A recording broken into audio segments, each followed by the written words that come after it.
All right, ladies and gentlemen, MrSotko here. Welcome back to the channel. And today I'm going to be talking all about how I believe that Bitcoin cannot dump again, or at least not anytime soon. And when I mean can't dump, I'm talking about 2017 level of dump, like a catastrophic dump. And sure, Bitcoin has died some 300 times in its lifetime, but I'm here to talk about why now is totally different than the past, as I see a lot of people saying that Bitcoin could dump, or when is the retraction going to come? And I don't really think it is. The difference is in history, I suppose. First of all, we're going to have to go back to 2017. And the idea in 2017 was that everything was booming super big. I attribute most of it to BitConnect. In fact, a lot of my actual followers said that they have gotten into crypto because of BitConnect, and it was all over the internet, and I don't really blame them because it was everywhere. YouTubers were shilling it, websites were shilling it, it was everywhere. The gains were huge, people were selling their houses, etc. Also, there was ICO after ICO for you to invest in. Literally, pretty much one a day that you could invest in. Pretty close, anyway. Also, almost every single day was a new proof of work coin in 2017.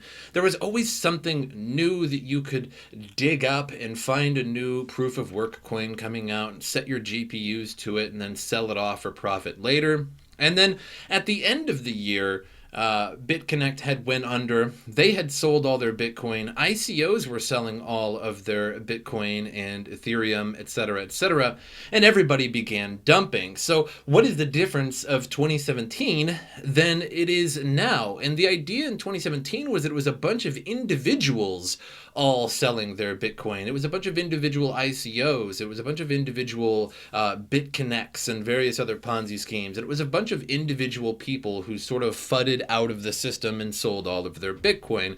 So what is the difference now? Now it is not individuals. Now it is institutions and companies holding on to their Bitcoin. So the big difference between individuals and companies holding on to their Bitcoin is the fact that it takes a lot more for them to actually start selling, and they'll only sell in small amounts. And also, they have the idea is that they have to please their shareholders, as their sort of investment firms are buying it up, or companies themselves are just buying it up to increase their profits and increase their shareholder profits. Therefore, they have no reason to sell. The idea right now is that institutions are starting to come into Bitcoin and they're buying billions of dollars worth of Bitcoin.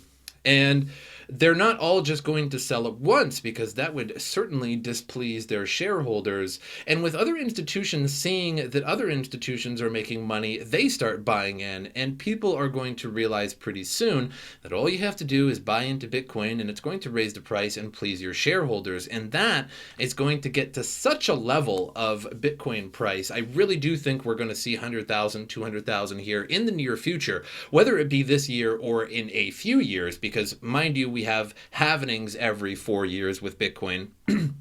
And just the fact that if institutions know that they can just simply start throwing funds at Bitcoin and it's going to go up in price and please their shareholders, they're going to do it.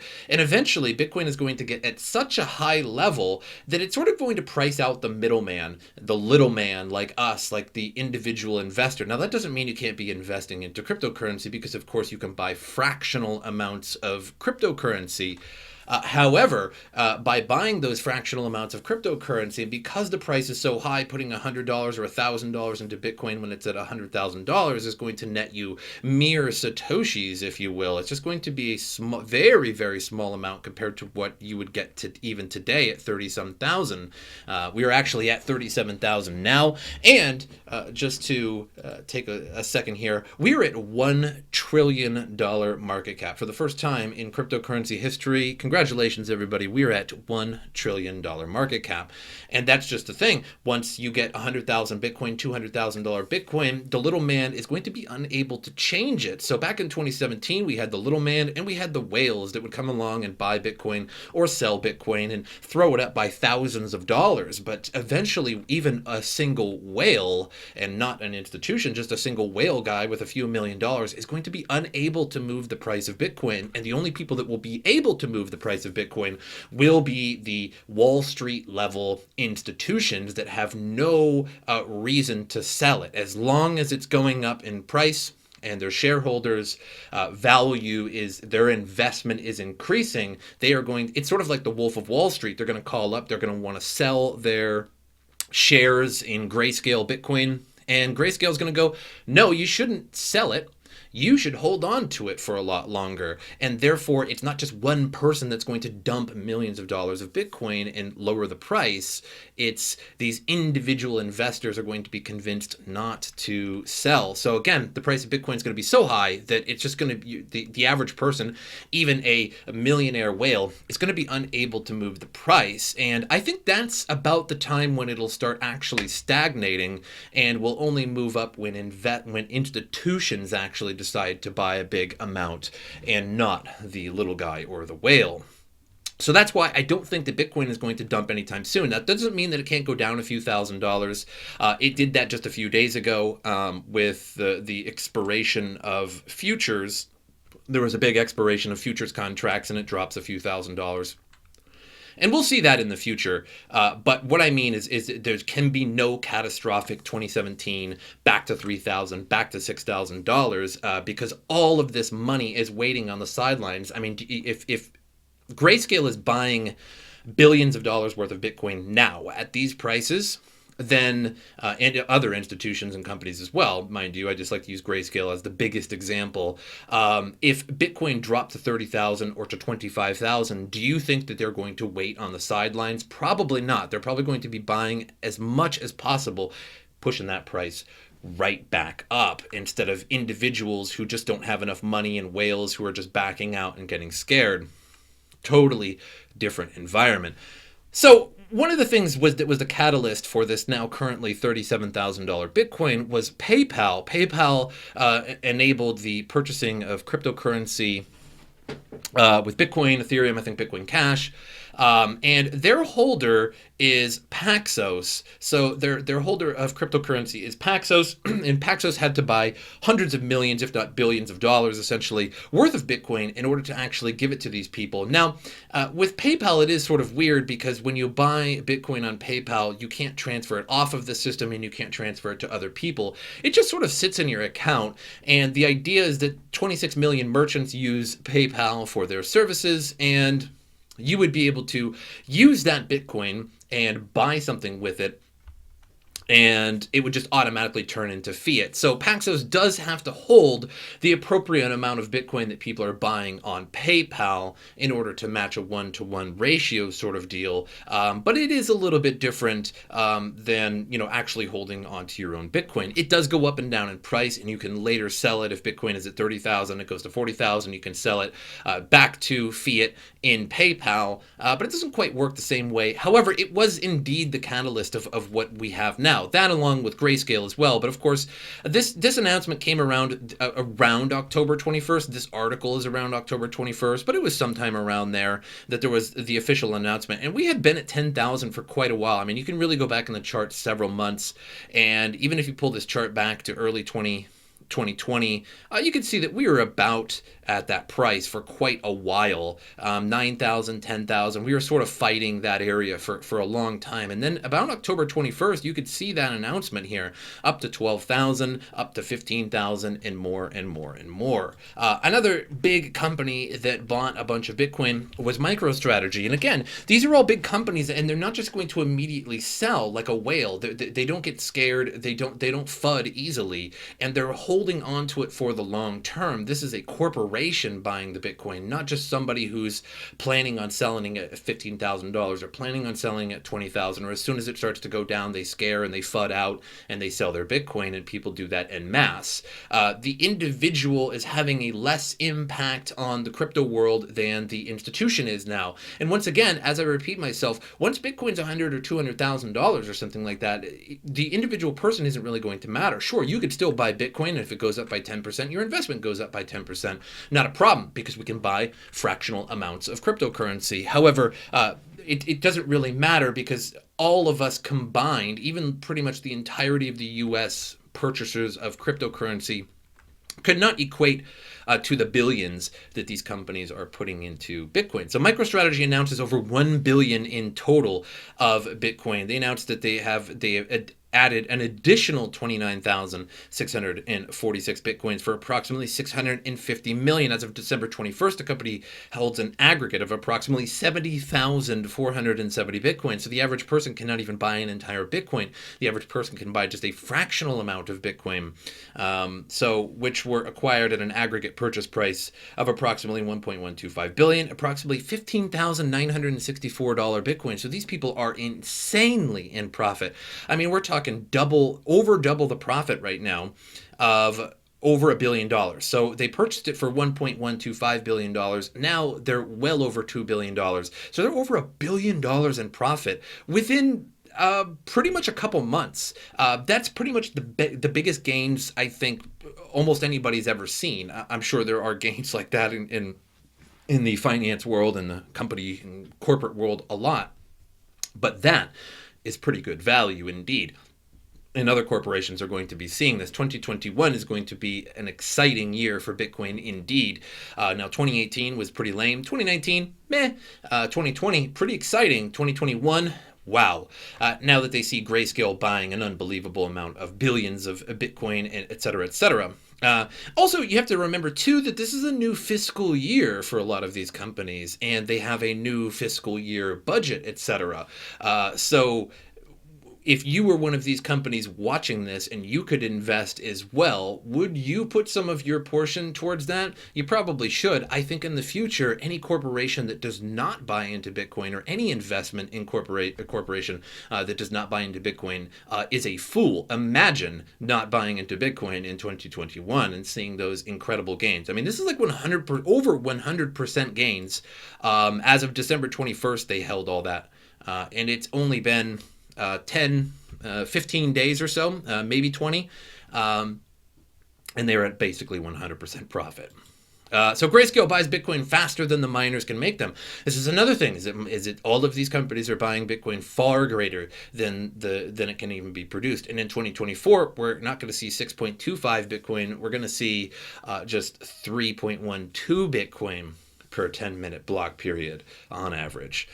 So this is just going to exponentially increase. This is actually happening a lot faster than I thought it would. There's no doubt about it. I did not think we would be at 37,000 by now. So they're basically buying 150% of the newly minted coins. And this was a while ago. I think this article was actually stated around May of 2020. So this isn't even close to a modern article in terms of the crypto world. This is many, many months old, and they were buying 150% of the circulation. And I think that was may have actually been before the halvening. So just goes to show that there is simply too much being bought. Now, let me show you guys this. This is the Grayscale investment update. They do this on their Twitter all the time, usually every day, at least every weekday. They update on how much they have. Let me just show you an example here. This is on the 24th of December, not that long ago. This is how much Bitcoin they had on the 24th of December. $14 billion in Bitcoin. $14 billion. Now, on the 6th of January, so just what, like 12 or so, 13 or so days later, $21 billion in Bitcoin. So this is a $7 billion increase in just 13 days. That's practically $1 billion a day that they are buying in Bitcoin. Simply unsustainable in the amount of Bitcoin that is being pulled off exchanges and pulled off of over-the-counter markets. Eventually, these exchanges are simply just not going to have the Bitcoin to sell them, and they're going to have to start buying in any way possible that they can. People are pulling a lot of Bitcoin off exchanges. Square puts 1% of their total assets in Bitcoin in a surprise $50 million investment. So nothing compared to the, of course, $21 billion that Grayscale has, but just yet another example that they purchased 4,709 Bitcoin, and that was on October 8th. Likely they have more by now. A $50 million investment representing just a mere 1% of the firm's total assets, just 1% of Square, the payment company.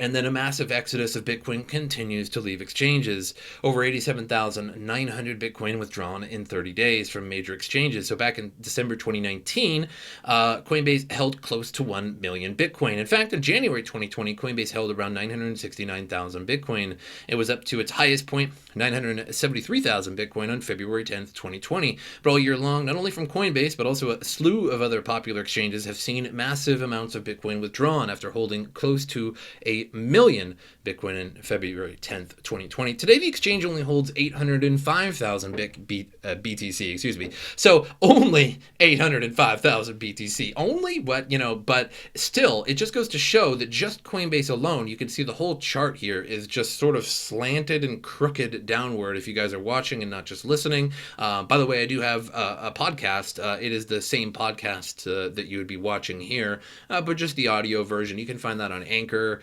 I think it's on Google. I think it's on pretty much every single podcast. It's on like 6 or 7 markets. So if you happen to see my podcast, give it a little like and a little listen if you want. Maybe eventually I'll put it down in the description if people prefer to just listen and not actually have a YouTube video playing. But just goes to show a lot of exchanges losing a lot of Bitcoin. Also, a lot of that over-the-counter Bitcoin is essentially all of the fees that the exchanges collect from you. So if you have 1 Bitcoin and you're trading it back and forth and you're paying such and such dollars per fee, they keep some of that Bitcoin as a fee and they end up selling it to Grayscale. So eventually, there just isn't enough Bitcoin going back and coming back to the people, but rather going to Grayscale. So this is why it's extremely important for you to be holding onto your Bitcoin right now. And if you're pulling it off exchange, you're doing a great service essentially to the crypto world, because now you're not giving them back fees so that Grayscale can buy more. You're holding it for yourself, and Grayscale will just simply have to find another way. But moving on here, insurance giant MassMutual buys $100 million in Bitcoin. So just an insurance company, well, they're a giant, as written, is buying $100 million. They have bought $100 million in Bitcoin for its general investment account. The company would have bought more Bitcoin for their general investment account. However, some companies cannot actually purchase too much Bitcoin. The reason is because if you have an investment account or etc., it has to be diversified with certain companies. So they pretty much bought as much as they could, but their entry into Bitcoin is indeed quite significant. So moving on, data says only 22% of Bitcoin supply left in circulation, as Bitcoin rally is far from done. So Bitcoin investors are quickly storing most of the available coins away, and they're not for sale. New data at the start of 2021 reveals. Statistics from on-chain analytics resource Glassnode, originally released on December 29th, says confirmed that almost 80% of the supply of Bitcoin is illiquid. The changes in the composition of the Bitcoin market have become well known as a new all-time highs of above 35,000 emerged, which is now some 37,000 and a half. So too far a narrative that weak hands are selling their holdings to strong hands, and institutions are buying from whales. This reshaping the Bitcoin investor profile implies more long-term holding and less speculative activity, which itself boosts Bitcoin's image as a worthwhile investment and perpetuates the cycle of hodling and price increases resulting from a liquidity squeeze. So the idea here is that all of these institutions are starting to buy it, and we're seeing less whales. The whales were sort of somewhat destructive to the price of Bitcoin, somewhat destructive to the trading of Bitcoin. Sometimes they helped, sometimes they destroyed it.